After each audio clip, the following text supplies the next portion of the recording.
محمد آ گئے، محمد آ گئے، محمد آ گئے صلی اللہ علیہ وسلم۔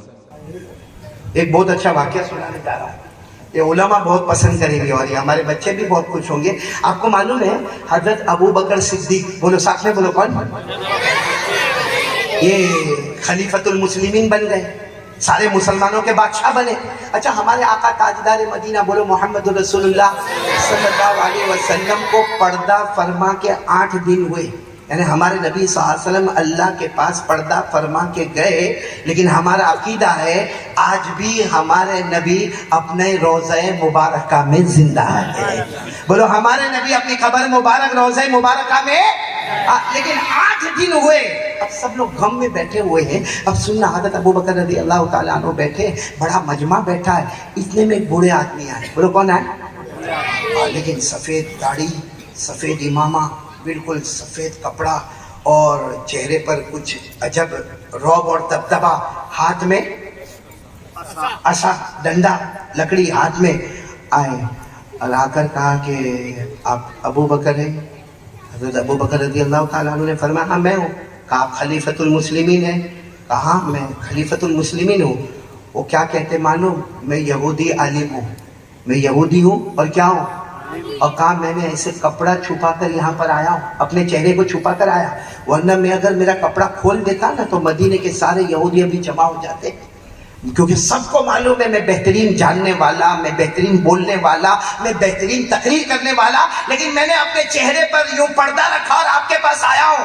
اور پھر کیا کہا معلوم؟ ابو بکر آپ کے پاس نہیں آیا، میں تو محمد کے پاس آیا تھا، بولو صلی اللہ علیہ وسلم، اور بہت دور سے آیا تھا وہ، تو یہاں کی خبر ملی کہ وہ اللہ کو پیارے ہو گئے اور آپ خلیفۃ المسلمین بنے ہیں، تو میں آپ کے پاس آیا ہوں۔ پھر اس بوڑھے یہودی عالم نے کیا کہا؟ میں خالی ہاتھ آیا ہوں، 10 سوالات پوچھوں گا۔ کتنے سوالات؟ اگر آپ نے جواب دے دیا خالی ہاتھ آیا ہوں، ایمان کی دولت لے کے جاؤں گا، اور اگر آپ نے 10 سوالات کے جوابات نہیں دیے، خالی ہاتھ آیا، خالی ہاتھ جاؤں گا اور باہر جا کر اپنا چہرہ کھول دوں گا، آپ خود دیکھو گے سارے مدینے کے یہودی میرے پیچھے آ جائیں گے۔ تو حضرت ابو بکر نے فرمایا آپ کے 10 سوالات کون سے، وہ تو پہلے معلوم ہونا چاہیے۔ اب سننا، آپ لوگ میرا ساتھ دو گے انشاءاللہ۔ وہ یہودی عالم کھڑے، سفید امامہ ہے، سفید کپڑا ہے، کہتے میرے 10 سوالات یہ ہے۔ وہ 1 بتا دو جس کا 2 نہیں، وہ 2 بتا دو جس کا 3 نہیں، وہ 3 بتا دو جس کا 4 نہیں، وہ 4 بتا دو جس کا 5 نہیں، وہ 5 بتا دو جس کا 6 نہیں، وہ 6 بتا دو جس کا 7 نہیں، وہ 7 بتا دو جس کا 8 نہیں، وہ 8 بتا دو جس کا 9 نہیں، وہ 9 بتا دو جس کا 10 نہیں، اور آخر میں وہ 10 بتا دو جس کا 11 نہیں۔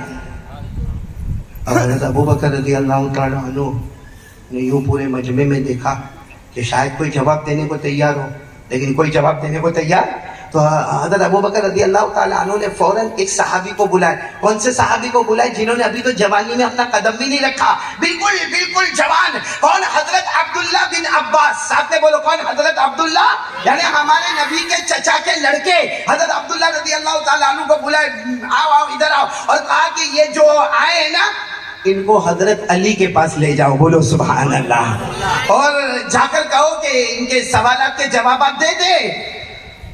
اب سوال ہوتا ہے کہ حضرت ابو بکر نے جواب دیے؟ ارے بولو نہ دیے؟ کن کے پاس بھیجا؟ کیوں حضرت علی کے پاس بھیجا؟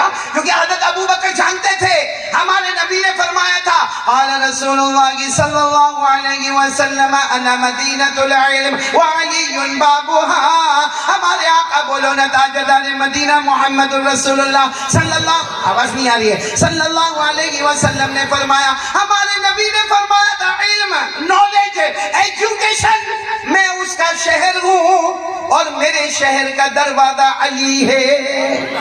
ہمارے نبی نے فرمایا سر مبارک سے لے کر پاؤں مبارک تک علم بولو، نالج بولو، ایجوکیشن بولو۔ ہمارے نبی نے فرمایا میں اس کا شہر ہوں، لیکن میرے شہر کا دروازہ اللہ نے کن کو بنایا ہے؟ علی۔ اب حضرت علی بھی کیسے بڑے، یہ بڑے لوگوں کا ظرف اتنا کشادہ ہوتا تھا۔ جب وہ حضرت علی رضی اللہ تعالیٰ عنہ کے پاس معاملہ کیا تو حضرت علی نے فرمایا میرے پاس کیوں آئے ہو؟ یعنی وہ یہودی عالم کو کہتے میرے پاس کیوں آئے ہو؟ وہاں حضرت ابو بکر ہے، وہاں عمر ہے، وہاں عثمان ہے، بہت علم والے ہیں۔ تو حضرت عبداللہ ابن عباس ساتھ میں تھے نا، کہا انہوں نے آپ کے پاس بھیجا ہے، وہ سب نے مل کر آپ کے پاس۔ تو حضرت علی رضی اللہ تعالیٰ عنہ نے فرمایا ٹھیک ہے تو سوال پوچھتے جاؤ، میں جواب دیتا جاؤں گا، بولو سبحان اللہ۔ اور فرمایا میں جواب نہیں دوں گا، دلانے والا کون؟ آواز نہیں آ رہی، بولو دلانے والا کون؟ اب آپ لوگ بھی انگلی پر گنتے جانا۔ اس یہودی عالم کا پہلا سوال وہ ایک بتا دو، بولو جس کا، یہ تو ہم سب کو معلوم ہے، نہیں بولو نا کون؟ وہ ایک کون ہے جس کا دو؟ نہیں بولو نا وہ کون ہے؟ اللہ ہمارا عقیدہ ہے، اللہ بہت ٹھنڈے بھائی بروڈا والے، اللہ نے فرمایا وَإِلَٰهُكُمْ إِلَٰهٌ وَاحِدٌ لَا إِلَٰهَ إِلَّا هُوَ الرَّحْمَٰنُ الرَّحِيمُ۔ اللہ تبارک و تعالیٰ نے فرمایا تم سب کا معبود بولو کون؟ اللہ جو ایک ہی ہے، کوئی معبود نہیں، بولو ہم سب کا معبود ہے۔ تو یہ سوال کا جواب تو سب کو معلوم تھا، وہ ایک جس کا، وہ یہودی نے عالم نے پھر پوچھا وہ دو بتا دو جس کا تین نہیں، وہ دو بولو جس کا۔ حضرت علی نے مسکرا کر جواب دیا، ہر جواب کو اتنے مسکرا کر دیتے تھے۔ کہا وہ دو جس کا تین نہیں، کہا حضرت آدم اور حوا۔ ارے بولو نا سبحان اللہ، کیونکہ حضرت آدم اور حوا کا جو کریشن ہوا ہے وہ جیسے پیدا ہوئے کوئی بھی ایسا پیدا نہیں ہوا، ایسا کوئی تیسرا ہے ہی نہیں۔ کیونکہ حضرت آدم کے ابا کون، امی کون، خاندان کون؟ کوئی نہیں۔ وہ تو اللہ تبارک و تعالیٰ نے حضرت آدم کے جسم مبارک کو تیار کیا، اللہ نے روح ڈالی، حضرت آدم زندہ ہو گئے، بولو سبحان اللہ۔ اور پھر حضرت آدم کی بائیں پسلی سے اللہ نے حضرت حوا کو پیدا کیا۔ تو یہ دو جس طرح پیدا ہوئے، جس طرح کریشن ہوا، ایسا کوئی تیسرا؟ ارے بولو نا ایسا کوئی تیسرا؟ حضرت آدم اللہ کے روح ڈالنے سے پیدا ہو گئے، حضرت حوا حضرت آدم کی بائیں پسلی سے پیدا ہو گئی۔ اللہ نے فرمایا فَإِذَا سَوَّيْتُهُ وَنَفَخْتُ فِيهِ مِن رُوحِي، اللہ تبارک و تعالیٰ فرماتے میں نے حضرت آدم کے جسم مبارک کو تیار کیا اور میں نے روح ڈالی تو حضرت آدم زندہ ہو گئے۔ تو وہ دو جس کا تین نہیں، وہ آدم اور حوا، بولو ان کا تین تو وہ تین بتاؤ جس کا ایسا آہستہ آہستہ بولو گے، ہاں یہی بولیں گے، تم سے ویسے ہی بیٹھے رہو۔ کتنے سوالات پہ ہم کو جانا ہے؟ 10۔ وہ پہلا سوال وہ ایک بتاؤ جس کا دو نہیں، کون؟ وہ دو بتاؤ جس کا تین نہیں، بولو کون؟ حضرت آدم اور حضرت حوا۔ اب وہ سوال کرنے والے نے کہا وہ تین بتاؤ جس کا، حضرت علی نے فرمایا وہ تین بتاؤں گا لیکن ہمارا عقیدہ نہیں ہے، تین بتاؤں گا لیکن وہ ہمارا عقیدہ نہیں۔ وہ عیسائی لوگوں کا عقیدہ ہے کہ انہوں نے تین خدا مانے ہیں، چوتھا نہیں مانا ہے۔ ہم نے تو کتنے مانا؟ وہ عیسائیوں نے کتنے مانے؟ تین۔ اور اگر ہم تین مانے تو ایمان کے باہر ہو جائے۔ اللہ نے فرمایا عیسائیوں کے بارے میں لَقَدْ كَفَرَ الَّذِينَ قَالُوا إِنَّ اللَّهَ ثَالِثُ ثَلَاثَةٍ وَمَا مِنْ إِلَٰهٍ إِلَّا إِلَٰهٌ وَاحِدٌ۔ تو حضرت علی نے وہ بھی جواب دے دیا، وہ تین کون؟ وہ عیسائیوں کے تین خدا ہے، وہاں چوتھا۔ اب سوال آیا وہ چار جس کا پانچ نہیں، بولو نا وہ چار جس کا پانچ۔ حضرت علی نے اتنا پیارا جواب دیا، آسمان سے اترنے والی بڑی بڑی چار کتابیں ہیں، پانچ کتابیں نہیں، بولو سبحان اللہ۔ آسمان سے اترنے والی بڑی بڑی پورا مجمع بولے گا کتنی کتابیں ہیں؟ اور پانچویں آئے گی نہیں۔ حضرت موسیٰ علیہ السلام پر نمبر 1 تورات، حضرت داؤد علیہ السلام پر زبور، حضرت عیسیٰ علیہ السلام پر انجیل، اور ہمارے آقا تاجدار مدینہ محمد رسول اللہ صلی اللہ علیہ وسلم پر قرآن۔ تو حضرت علی نے جواب دیا وہ چار جس کا پانچ نہیں، وہ چار آسمان کی بڑی بڑی کتابیں ہیں جو قیامت تک چار ہی رہنے والی ہے، پانچ ہونے والی نہیں ہے۔ تو اس نے وہ جو سوال کرنے والے تھے نا، انہوں نے کہا وہ پانچ بتا دو جس کا 6 نہیں. تو حضرت علی نے مسکرا کر فرمایا وہ ہماری شریعت میں نمازیں 5 ہے, قیامت تک 6 ہونے والی نہیں. بھائی بولو نا نمازیں کتنی ہے؟ پورا مجمع بولے کتنی ہے؟ 5. فجر, ظہر, عصر, مغرب. چھٹی نماز ہے. اللہ نے فرمایا وَسَبِّحْ بِحَمْدِ رَبِّكَ قَبْلَ طُلُوعِ الشَّمْسِ وَقَبْلَ الْغُرُوبِ وَمِنَ اللَّيْلِ فَسَبِّحْهُ وَأَدْبَارَ السُّجُودِ. اللہ تبارک و تعالیٰ نے فرمایا 5 نمازیں ہونے والی, قیامت تک 6 نمازیں ہونے والی. تو وہ 1 جس کا 2 نہیں, وہ 2 جس کا 3 نہیں, وہ 3 جس کا 4 نہیں, وہ 4 جس کا 5 نہیں, وہ 5 بھی آ گیا. 5 نمازیں جس کا 6 ہے. اب وہ عالم نے کہا وہ 6 بتاؤ جس کا 7. ارے وہ 6 بتاؤ. حضرت علی نے فرمایا ارے ہمارے قرآن میں لکھا ہے اللہ نے جب آسمانوں کو اور زمینوں کو پیدا کیا تو 6 دن لگے, 7واں دن نہیں لگا. کتنے دن لگے؟ 6. 7واں دن نہیں. اللہ نے فرمایا 8واں پارہ اللہ نے فرمایا ان ربکم اللہ الذی خلق السماوات والارض فی 6 ایام. اللہ تبارک و تعالیٰ فرماتے میں نے آسمانوں کو اور زمینوں کو پیدا کیا. پورا بروڑا کہے گا کتنے دن میں پیدا ہوئے؟ 7واں. اب وہ پوچھتے وہ 7 بتاؤ جس کا. بھائی آپ لوگ بھی ساتھ میں کہو گے نا تو مجھے کنارے پر آنا ہے. وہ 7 بتاؤ. بھائی حضرت علی چاہتے تو جواب دے سکتے تھے, بہت آسان جواب دیتے. وہ 7 جس کا 8 نہیں, 7 آسمان اس کا 8. لیکن حضرت علی جانتے تھے کہ ایسا جواب نہیں دینا, وہ عالم ہے. ارے بولو سامنے والا. حضرت علی نے جواب دیا وہ 7 جس کا 8 نہیں, کہا اللہ نے جہنم 7 بنائی ہے, 8ویں نہیں بنائی. اللہ نے جہنم کتنی بنائی؟ 7. قرآن کریم میں لکھا وَإِنَّ جَهَنَّمَ لَمَوْعِدُهُمْ أَجْمَعِينَ لَهَا 7 أَبْوَابٍ لِكُلِّ بَابٍ مِّنْهُمْ جُزْءٌ مَّقْسُومٌ. اللہ تبارک و تعالیٰ فرماتے میں نے 7 جہنم بنائی. جب اللہ نے 7 کہہ دیا تو جہنم کتنی؟ 7. اور انگلی پر گنو. اللہ نے سب کے نام بھی قرآن پاک میں بتائے. پہلی جہنم جہیم. بولو پہلی جہنم کا نام جہیم, دوسری سقر, تیسری لظا, چوتھی حطمہ, 5ویں حاویہ, 6ٹھی سعیر اور 7ویں ویلن. اللہ نے 7 جہنم بنائے, 8ویں جہنم نہیں بنائے. بولو سبحان اللہ. اب کیا سوال آیا؟ وہ 8 بتاؤ جس کا 9 نہیں. حضرت علی نے مسکرا کر فرمایا ہمارے قرآن میں اس کا جواب ہے وہ 8 بتاؤ جس کا 9 نہیں. حضرت علی نے فرمایا میرے اللہ کی قسم اللہ نے 8 جنتیں بنائی, 9ویں جنت نہیں بنائی.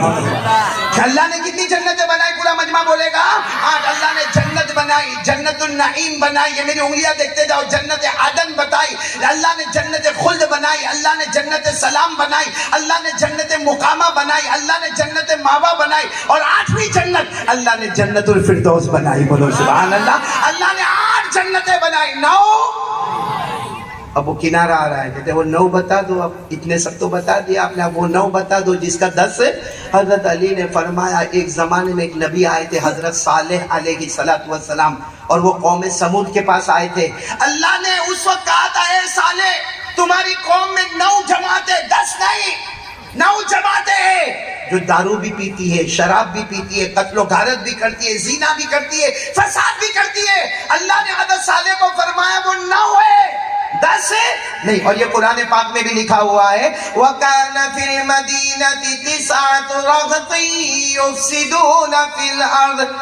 عربی لوگ جانتے 9 یعنی 9. وَكَانَ فِي الْمَدِينَةِ 9 رَهْطٍ يُفْسِدُونَ فِي الْأَرْضِ وَلَا يُصْلِحُونَ.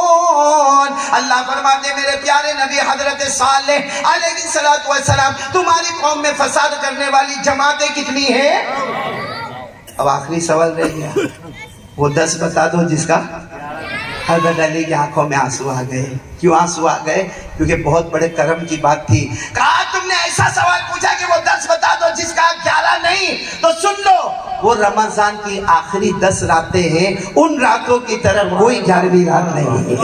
بھائی رمضان کی جو آخری رات ہے حضرت علی رضی اللہ تعالیٰ عنہ نے فرمایا رمضان کی آخری راتیں وہ 10 اتنی مبارک ہے کہ قرآن کریم نازل ہوتا ہے تو ان راتوں میں نازل ہوتا ہے. حضرت جبرائیل آتے ہیں ان راتوں میں آتے ہیں. حضرت جبرائیل فرشتوں کی جماعت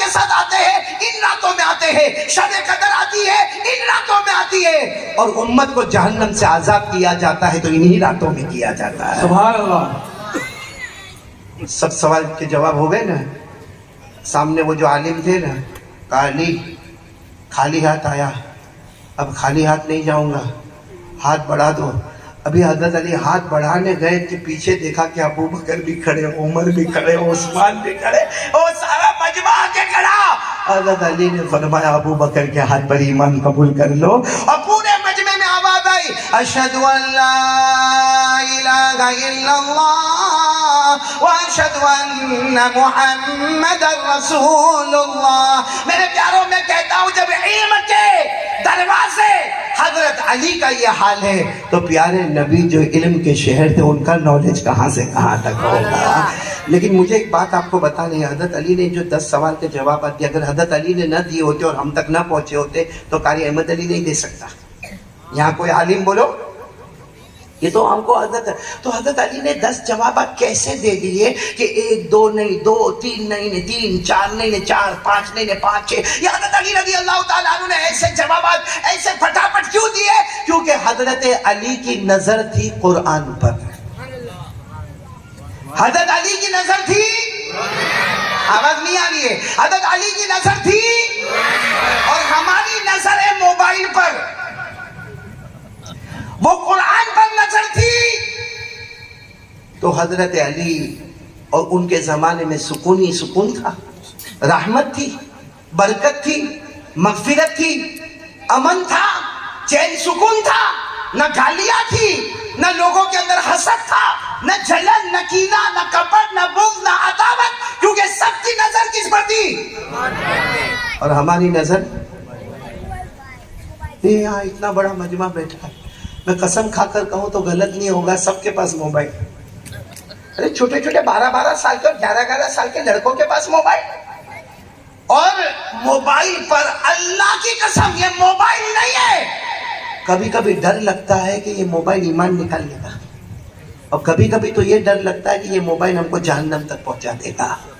کیونکہ آخری درجے کا ننگا پنا, چاہے ہمارے گھر کی جوان بیٹی ہو یا ہمارے گھر کا جوان بیٹا ہو, یا چاہے ہمارے گھر کا کوئی بڑا ہو یا چاہے ہمارے گھر کا کوئی چھوٹا ہو, جس پریوار کے پاس جاؤ ہر ایک کے پاس بولو. یہ موبائل بنانے والے مفتی عمران جس نے بھی بنایا ہوگا جزائے خیر دے اللہ, بہت اچھا تھا. یہ ٹیکنالوجی کا یہ جو موبائل ہے نا, ایک بہت ٹیلنٹڈ پیس ہے. کیوں معلوم ہے؟ کیونکہ اس میں نہ جانے کتنے کام جو سالوں سال میں ہوتے تھے, منٹوں میں وہ کام ہوتے. لیکن یہ موبائل کو ہم نے کیسا استعمال کیا؟ اچھی چیز تھی, ہم نے کیسا استعمال کیا کہ ہم اتنے دور ہو گئے. ارے ہمارے گھر میں شوہر انٹر ہوتا ہے, السلام علیکم, وہاں سے جواب ملا نہیں ملا, یہ بیچارہ اپنا بیگ رکھتا ہے, وہ بیوی بھی موبائل پر. ارے میرا بڑا بیٹا کہاں ہے تو وہ بھی موبائل پر. ارے میری بہو کہاں ہے تو وہ بھی موبائل پر. ارے میری بیٹی کہاں ہے تو وہ بھی موبائل پر. میرے پیاروں, وہ گھر میں آنے والا سوچتا ہے کہ میرا کمانا دھمانا ان لوگوں کے واسطے ہے. 24 گھنٹہ میرے دوستوں موبائل پہ ننگا پنا, رات کو 1 2 بجے تک. مفتی صاحب آخر میں 2 بجے کیا کرے گا معلوم؟ اب موبائل چارج پہ رکھے گا. جب اللہ والے سجدے میں جاتے ہیں تو اس کا موبائل چارج میں جاتا ہے, اور جو رات کو بروڈا والا 2-2:30 بجے سوئے گا, فجر کیسے پڑے گا؟ کیسے فجر پڑے گا؟ رات کو 3 بجے سونے والا فجر کی نماز کہاں سے پڑھے گا؟ ارے میرے پیاروں, یہاں اتنے غدار بیٹھے ہیں, اتنے دھوکے باز بیٹھے ہیں کہ 15 دن گزر گئے فجر کی نماز کو نہیں پڑھا ہے. اور یہ حضرت علی کی نظر کس پر تھی؟ اور ہم نے آج کتنا قرآن پڑھا؟ علماء کو نہیں پوچھ رہا ہوں, آپ سے پوچھ رہا ہوں, کتنا قرآن پڑھا؟ اکثر اس میں 80% وہ لوگ ہیں جنہوں نے آج صبح سے لے کر اب تک نہ قرآن پڑھا نہ پڑھایا, بلکہ قرآن کو ٹچ بھی نہیں کیا, اور قسم کھاؤ تو غلط نہیں ہوگا, قرآن کو محبت سے دیکھا بھی نہیں ہے. ہم لوگ ننگے موبائل پہ, اسکرین پہ ننگی چیزیں دیکھتے, اور کمال کی اسکرین کیا دیکھتے معلوم ہے؟ ننگی عورت ناچ رہی ہے, مولانا عبداللہ ناچ رہی ہے, پیچھے گانا بج رہا ہے, آدھے کپڑے اس نے پہنی ہے, اور یہ دیکھتا ہے 12-15 منٹ کی کلپ دیکھتا ہے, اور اس کے بعد پھر اپنے دوست کو فون کر کے رات کو 2 بجے کہتا ہے میرے پاس بہت اچھی کلپ آئی, تیرے کو بھیجوں. وہ کمبخت بھی اسی لیے بیٹھا ہے, وہ وہاں سے کہتا ہے ہاں موکل لے, ابھی میں سویا نہیں. ارے ہمارو سوانو ٹائم تھیو تو یہ یہاں سے بھیجتا ہے 12-15 منٹ کے بعد وہ فون کرتا ہے, ہلو سو تو نہیں گیا؟ کہا نہیں سویا. Very hot. اے بروڈا والوں, ہنس لیے یہ کلپ بھیج کے ہنس لیے. اب یہ بتاؤ کہ اگر کلپ میں وہ عورت نہ ہوتی, میری اور آپ کی بیٹی ہوتی, بھیجتا. 12 منٹ کی کلپ آئی, میری بیٹی ننگا ناچتی ہے, دیکھ لے. ہماری بیوی ہوتی, ہماری بہن ہوتی, ارے ہماری ماں ہوتی, بولتا میری ماں ننگا ناچ رہی ہے. ہمارے نبی صلی اللہ علیہ وسلم نے فرمایا تھا الدیان لا یموت کما تدین تدان. ہمارے نبی نے فرمایا تھا میرا اللہ دیان, حساب لینے والے کو موت نہیں آتی, جیسی کرنی. آج کیا نہیں بھر رہے ہم لوگ؟ حالات پہ حالات, حالات پہ حالات, حالات پہ حالات. ہم جان کے اعتبار سے پریشان, مال کے اعتبار سے پریشان, عزت آبرو کے اعتبار سے پریشان. ارے کچھ دن میں دیکھو تو اس کو اٹیک آ گیا, ارے اس کو کینسر ہو گیا, ارے وہ کورونا میں ایسا ہو گیا, اس کو سوائن فلو ہو گیا, اس کو چکن گنیا ہو گیا, اس کو ٹومیٹو فلو ہو گیا, ارے وہ بخار آیا نے مر گیا, اس کے ایکسیڈنٹ میں اے میرے پیاروں قسم کھا کر کہتا بروڈا والوں, ہم پر حالات آئے نہیں ہے, ہمارے موبائل کی نحوست سارے حالات کو لے کر آئی ہے. ہمارے گناہ حالات کو لے کر آئے ہیں. اس میں میرے پیاروں حضرت علی کی بات میں نے اس لیے سنا ہے, مجھے وہ 10 سوالات نہیں سنانے تھے, یہ بتانا تھا کہ اس زمانے میں نظر قرآن پر تھی تو اللہ ہمارے ساتھ تھے. آج ہماری نظر موبائل پر ہے تو اللہ نے بھی ہم کو حوالے کر دیا ہے. صحیح کہہ رہا ہوں غلط کہہ رہا ہوں بھائی؟ کون میرا ساتھ دے گا؟ ہاتھ اوپر کر کے بولو نا, آج سے موبائل کیا کریں گے؟ توڑنے کا نہیں, پھوڑنے کا بھی نہیں, چھوڑنے کا بھی نہیں. کیونکہ کسی بھی مفتی نے آ کر, مفتی عمران صاحب, یہ فتویٰ نہیں دیا ہوگا کہ موبائل حرام. کسی بھی مفتی نے یہ نہیں کہا ہوگا کہ مکروہ تحریمی, کسی نے یہ نہیں کہا مکروہ تنزیہی. تو قاری احمد علی کون آ گیا جو کہتے ہوئے کہ حرام ہے؟ ارے میں بھی کہتا ہوں کہ موبائل 101% حلال ہے, مگر صرف اس کو بدلنے کی ضرورت ہے کہ وہ موبائل جس میں سارا ننگا پنا. ارے مولانا موبائل میں ایپیسوڈ دیکھتے, میں نے ایک کو دیکھا ماشاءاللہ داڑھی والا, اب میں نے دیکھا کیا کر رہے ہو, تو کہا 84 نمبر کا ایپیسوڈ دیکھ رہا ہوں. کون سے نمبر کا؟ 84. میں نے کہا کتنے ہیں؟ کہا 100 کے اوپر ہے. تو میں نے کہا کہ ایک ایپیسوڈ کتنے منٹ کا؟ کہا 40 منٹ کا. میں نے کہا 40 منٹ کے 84 ایپیسوڈ, تو قیامت میں اللہ کو کتنا جواب دو گے؟ یہاں بھی ایسے بیٹھے ہوں گے ہمت والے, کتنا جواب دو گے اللہ کو؟